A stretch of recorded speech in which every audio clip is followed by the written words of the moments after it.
In this video, I'm going to show you how to use Alchemy in the Elder Scrolls Oblivion.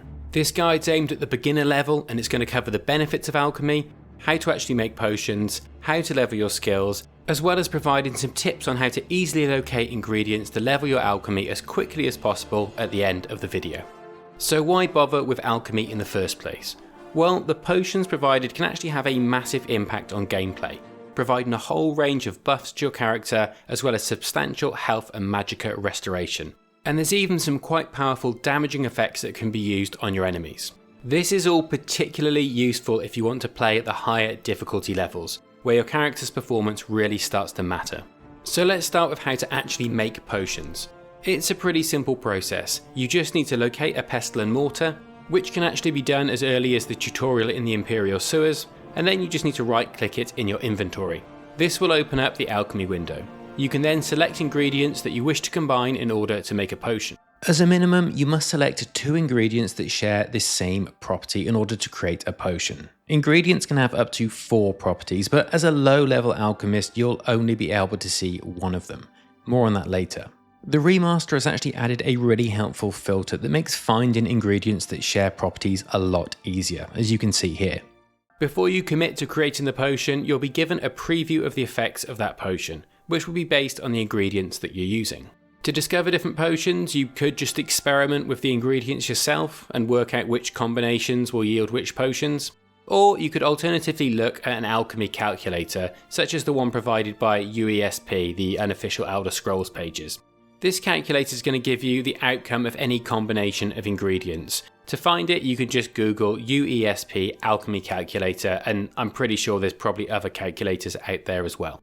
Of course, all potions are not created equal, and you can actually increase the strength effects, duration effects, and the gold value of the potions themselves. And this can be done in 2 key ways.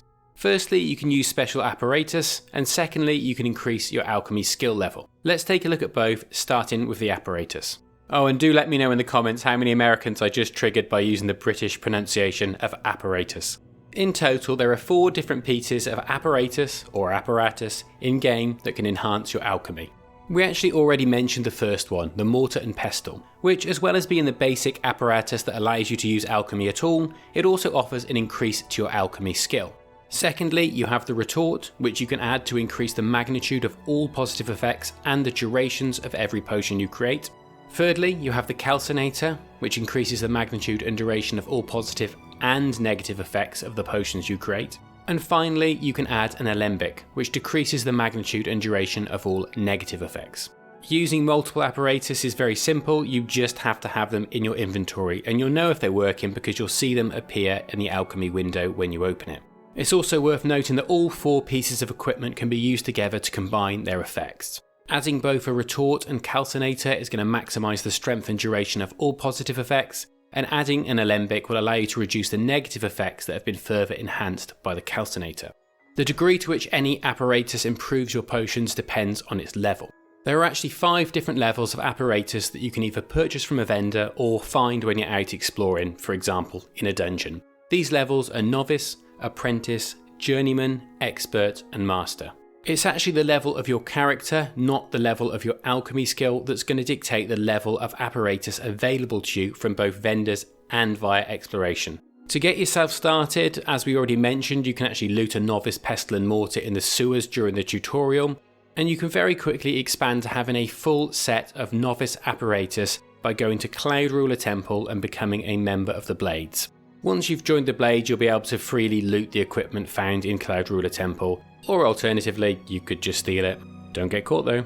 Once again, higher level equipment won't only improve the strength and duration of potions, it's also going to allow you to make more gold when selling potions, so keep that in mind. However, to make the most powerful potions, you can't rely on apparatus alone. You're also going to need to level up your alchemy skill. And how do you level up your alchemy skill? Well, it's pretty simple really, and fairly obvious. You need to make potions. Every time you do, you're going to gain some experience in your alchemy skill.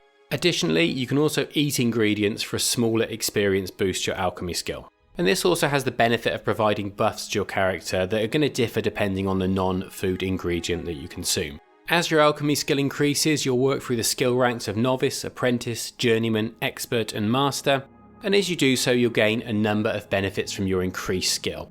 You'll be able to identify more effects from your ingredients, you'll be able to produce stronger potions with longer durations, and you'll eventually be able to create potions with a lower number of ingredients.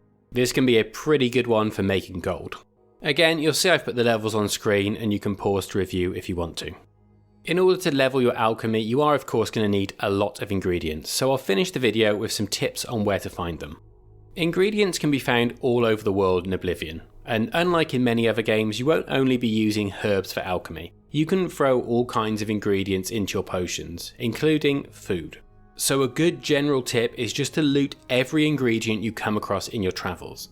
You'll come across food and other ingredients in dungeons, houses, the various guilds that you can join, just about everywhere to be honest. Just grab everything you can find and ideally go and store it all in a player house if you're not going to use it immediately, as otherwise it's going to weigh you down. You can check out my player housing video for more information on how to get hold of a cheap house with some storage. Just looting everything you come across is going to give you a really natural way to level alchemy whilst just exploring the world and completing quests as normal. However, if you really want to make a special trip to gather as many ingredients as you can, then the best place to go is farms. There are a number of farms that you can come across in the game. For example, I'm currently in one that's just to the west of Skingrad, and they're absolutely packed with ingredients that can give you a significant boost to your alchemy leveling. There's also a whole load of food that is available to you inside of player houses, and even in one case, in the house in Skingrad, you can get your maid to create food for you, basically giving you an unlimited source. And that's pretty much it. Hopefully this video has given you a basic understanding of how alchemy works and where you can find some ingredients to get started.